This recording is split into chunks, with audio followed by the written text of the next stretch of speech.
All right. I happened to run across this review and or an excerpt from it, and I had to just read it further. Then when I read the review and saw the book that it was reviewing, I just felt that I had to share it with y'all. You know how you sometimes see before and after pictures of girls going to college, like when they're 18. They're fresh faced. They're smiling. They look normal. Uh, they look, I don't know, mentally healthy. And then the same girls 4 years later, like, have staples in their noses and green hair and just a scowling, face, show a terrible attitude.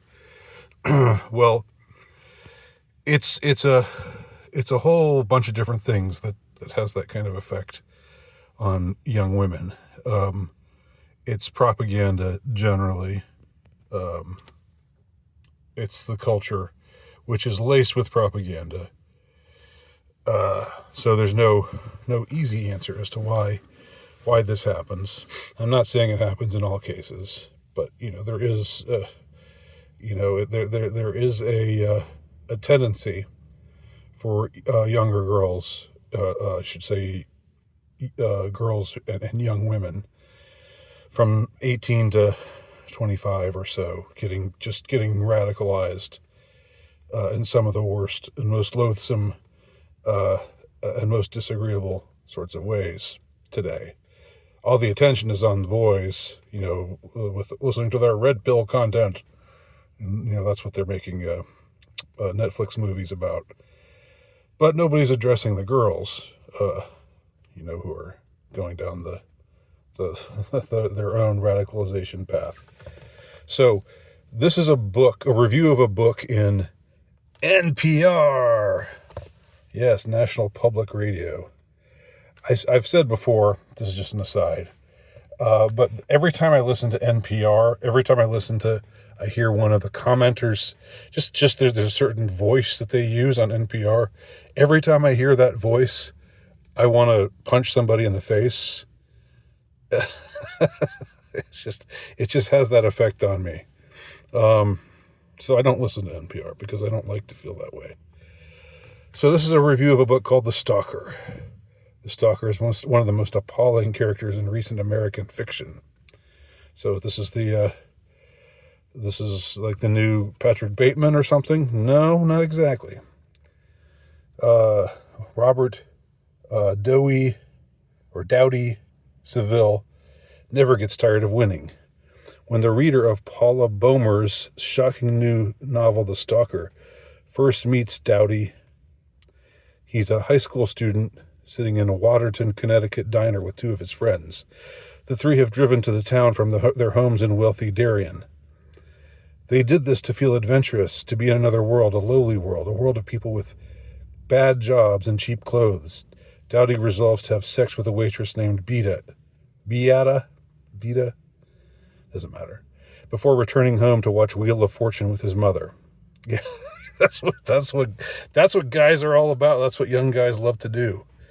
They love to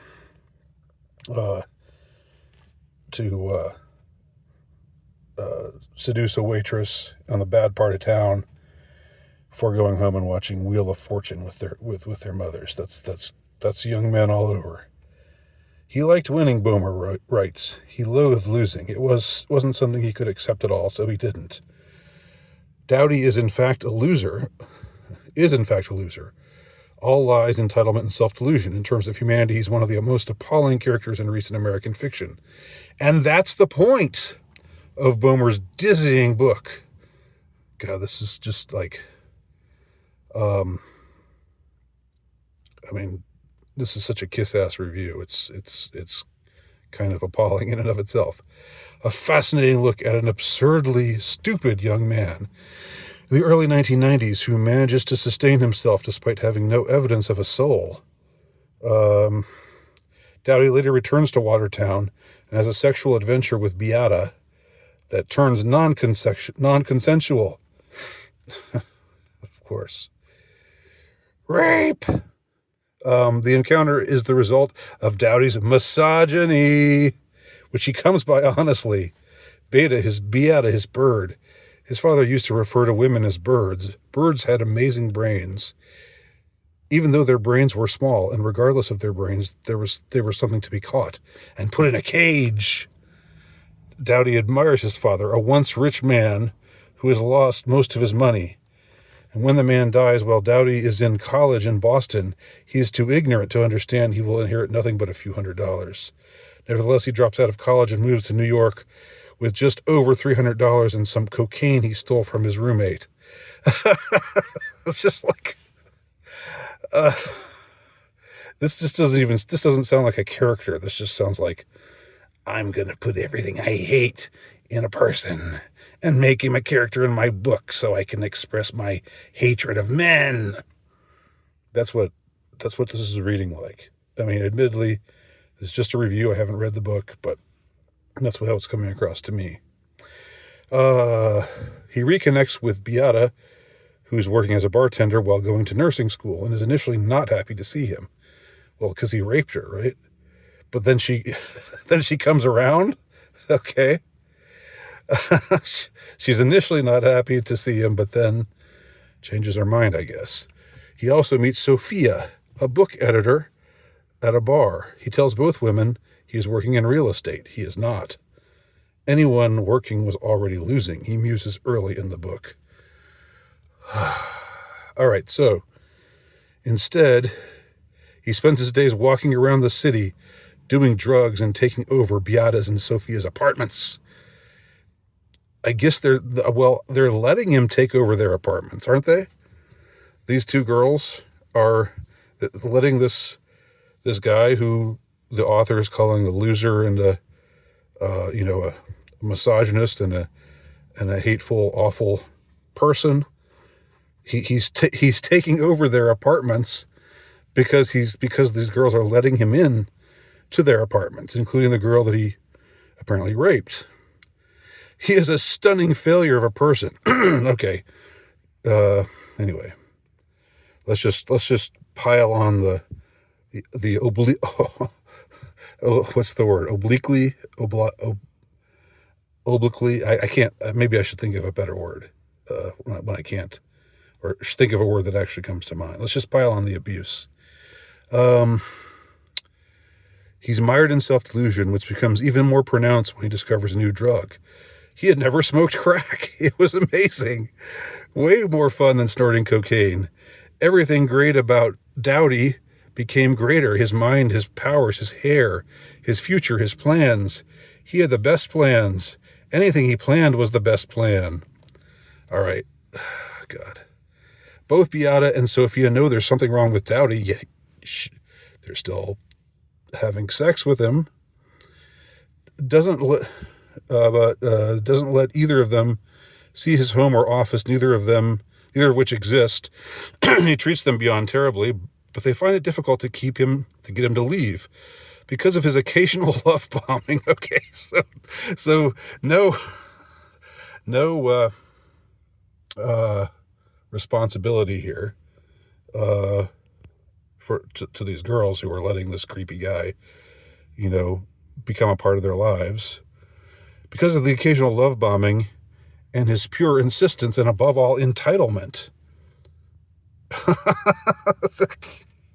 You think a guy who's just insistent and acts entitled, that is enough to make a girl say, well, I guess I gotta keep letting him in and keep having sex with him, even though he raped me the first time I met him. Like, come on, like, where's the responsibility for the women in this story? They're just passive victims of this guy who's absolutely disgusting in all ways, yet somehow has this ability to get these two girls to do whatever he wants. Isn't that something? Everything that came his way was his inheritance. This was one of the moments, like all the moments in his life, one after another, of what he deserved. All right. And he goes on, blah, blah, blah. All right. While the book may be read as a commentary on the manosphere, the name given to a group of misogynistic influencers who have poisoned the culture. Of course, it's always their fault. It's always the manosphere's fault. They're the ones who have taken over. They control all the major institutions, right? Not feminism.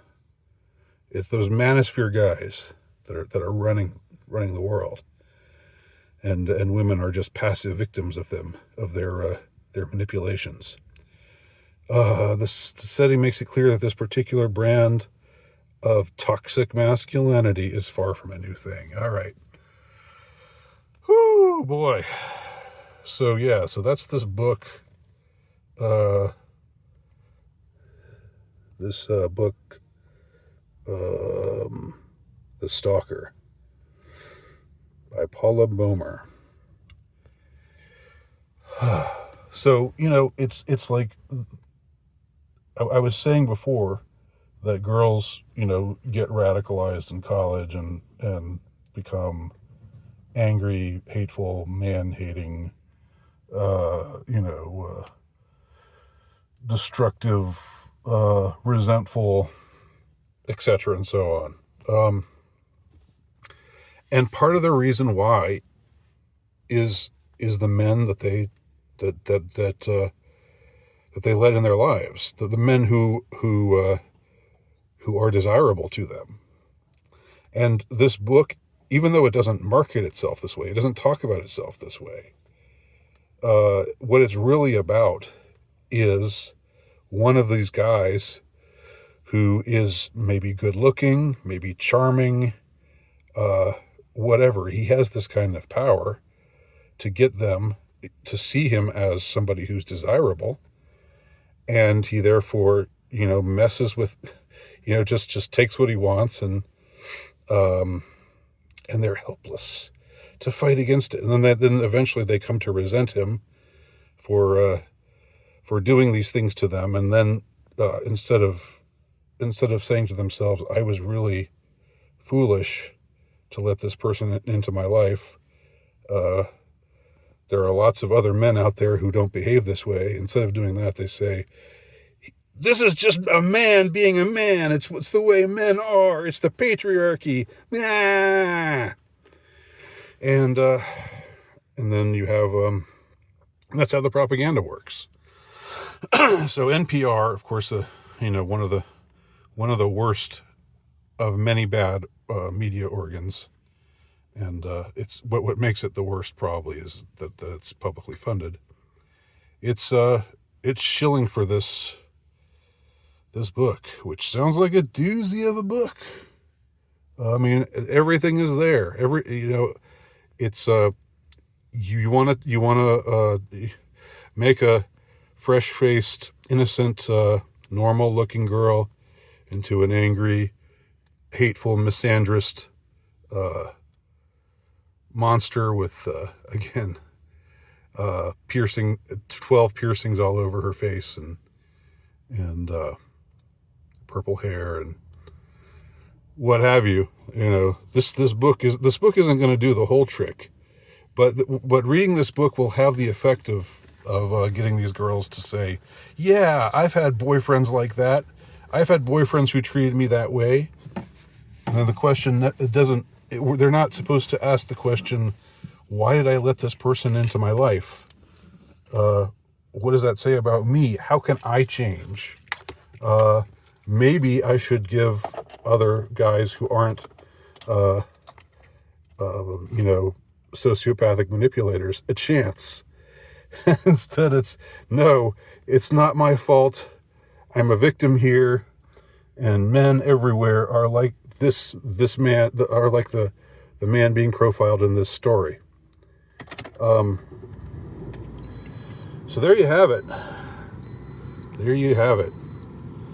The Stalker. I'm sure I'm sure I'll look for it at Barnes and Noble, or Barnes and Ignoble as I call them. I bet it's going to take a prominent place somewhere in the front part of the bookstore. I'm sure it'll be on display in many a bookstore window. I'm sure there's a huge marketing push behind it. I don't know who the publisher is, but I bet it's a major publisher. And there you have it. I mean, that's the culture, the people who run our culture, in a nutshell, and that this is what they're doing to young women in a nutshell.